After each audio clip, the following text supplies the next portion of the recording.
Tom. But before we get started, you know what time it is. Oh yeah, oh man.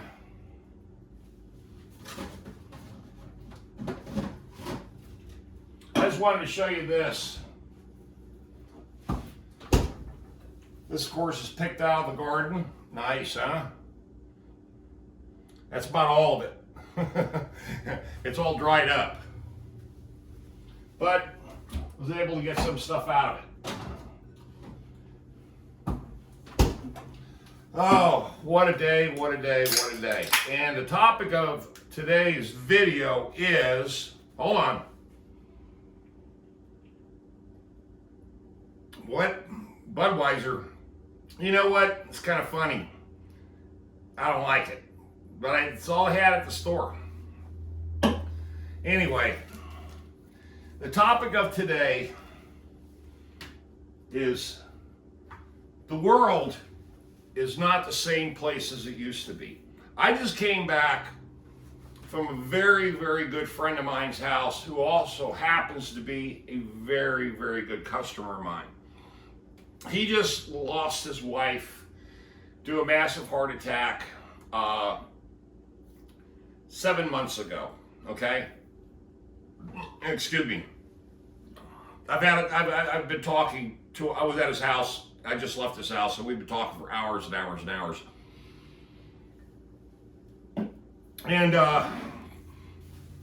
he is an older, wealthy, extremely business-minded individual. He used to work as a global consultant for companies who enter contracts, and what his job was is to go in and read all the words in the contracts, all the body of the contract for both corporations that are trying to enter into an agreement, and assess the insurance liability of the agreement. So you're talking companies that, you know, invest hundreds of millions of dollars with each other, and his job is to review all the contracts and the insurance liability. He did it for years in Manhattan, and he married his wife.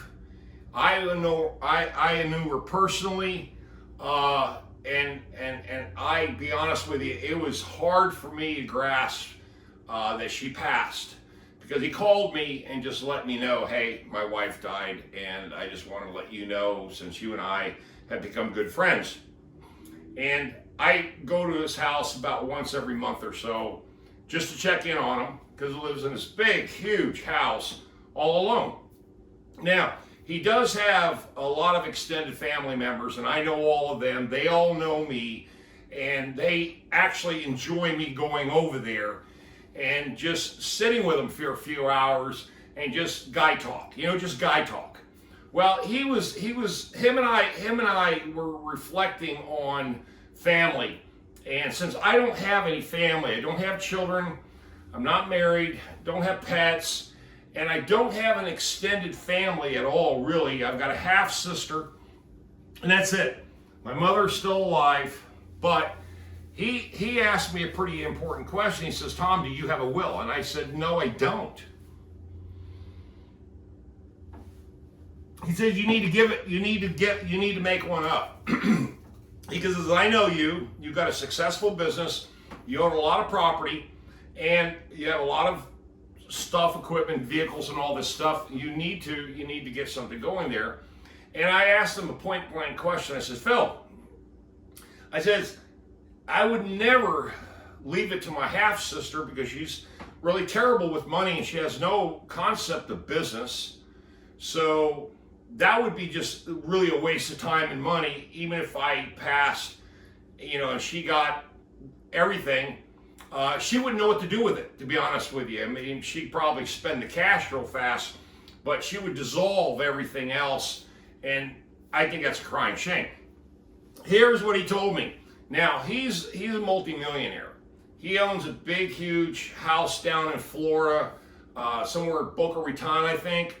on an island area. You know, it's a gated community, very exclusive, and he also has a very, very big house here that I do maintenance on all the time. In fact, I'm actually going to be over there this Monday, doing a huge tree removal job. I might even bring you in on that video because it's a big tree and it's sitting up beside the house, and I'm going to fall it towards the golf course and then chop it all up and haul it away and clean his gutters and do a bunch of other stuff too. But I don't want to get off track with this, but you know, when we were talking about this whole death benefit, living estates versus, estate planning, wills, just things of that nature. To be honest with you, really, guys, I haven't really thought about it. But every time I get near him, I always think about it because of what he went through, and being that he's basically a financial planner, he's very good with logistics. And this is what he told me. He says, donate all that. If you don't have a family member to give it to, or a guardianship or something, give it to a charity. I'll be honest with you, I wasn't real convinced that was the right thing to do, because really a lot of charities, they have huge administrative costs, and really, if you give them $500,000, $1 million, they'll chew up $200,000 of it and paying people salaries, pushing paper, administration. And I don't like that idea. I'll be honest with you, I really don't like that idea. Here's the question, and I suppose this is what's on my mind, guys and girls on my channel. And don't say, hey, Tom, just leave it to me, because I already know you're going to say that. God, you'll be waiting a long time.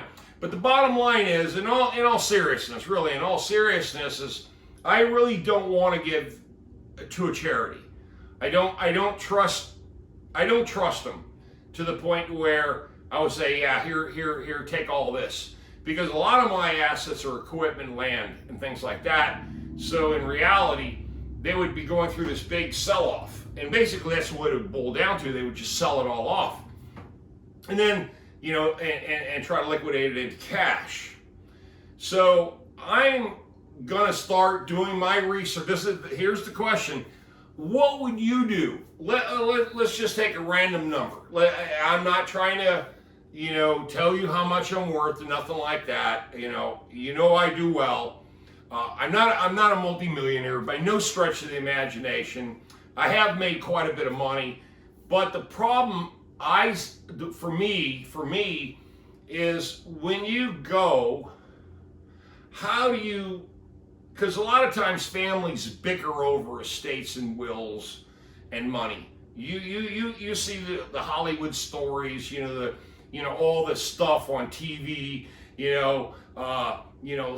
feud between. Perfect example. Here's a perfect example. It's a weird example, but it's a perfect example in my opinion.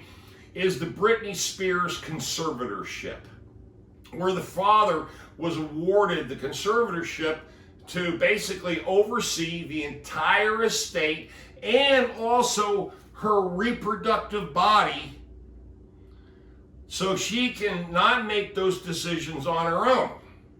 To me, that just really, and it's been in the news a lot, I know all of you have heard of it, that this big conservatorship thing, and all these Hollywood stars now are banding together with Britney Spears to try to set her free. Britney set that up, she created that problem herself, with all the lunatic things that she did. And I understand how it was imposed, how it was started. But now that she's gone through years and years of this and being forced to work, being forced to basically pay her father this big salary, and there's other relatives involved and other crap involved. I don't know the whole details. I'm not an attorney and I don't claim to be one. But at the same time, there is a lot of issues there. She's not even allowed to have a baby, and she's forced to wear an IUD.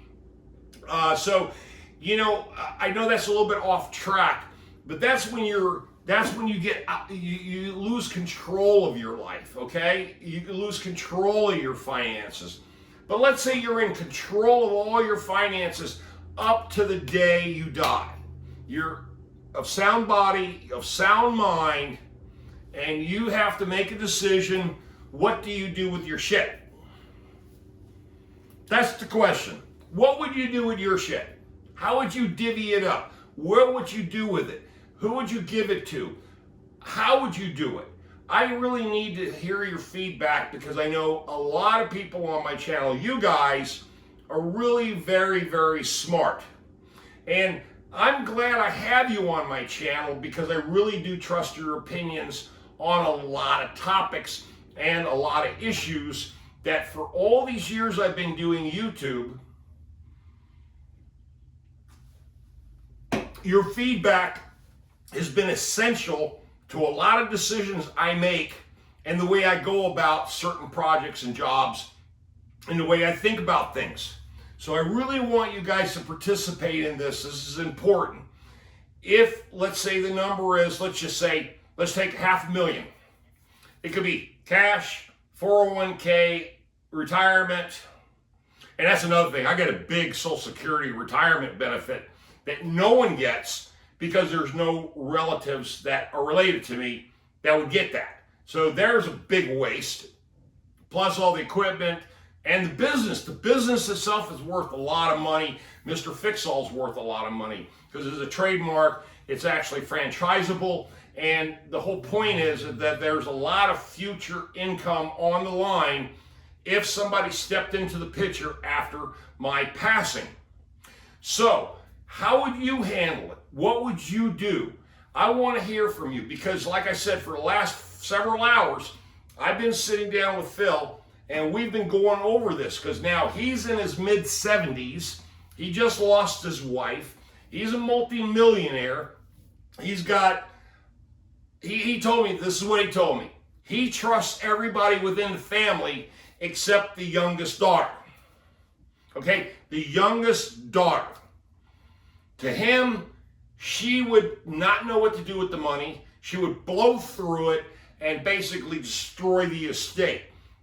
He said, thank God he has other reasonable-minded people within his family that's mature enough to handle these very, very difficult financial decisions. Okay, on that note, please leave those comments down below. Remember, always hit the bell for future notifications because if you don't hit the bell for future notifications, YouTube's algorithm and stuff like this, you'll never see a video if I post it.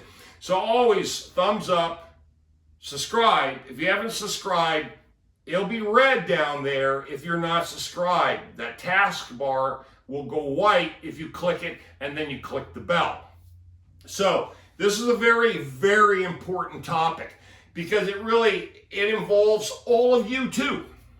Your estate planning. How would you do it? What would you do? And how would you go about it? Please give me those comments, give me those suggestions. Let me hear what you're thinking and I'll talk to you guys on another video and I'll see you in the comments. Tom out of here. Y'all stay blessed. Stay tuned.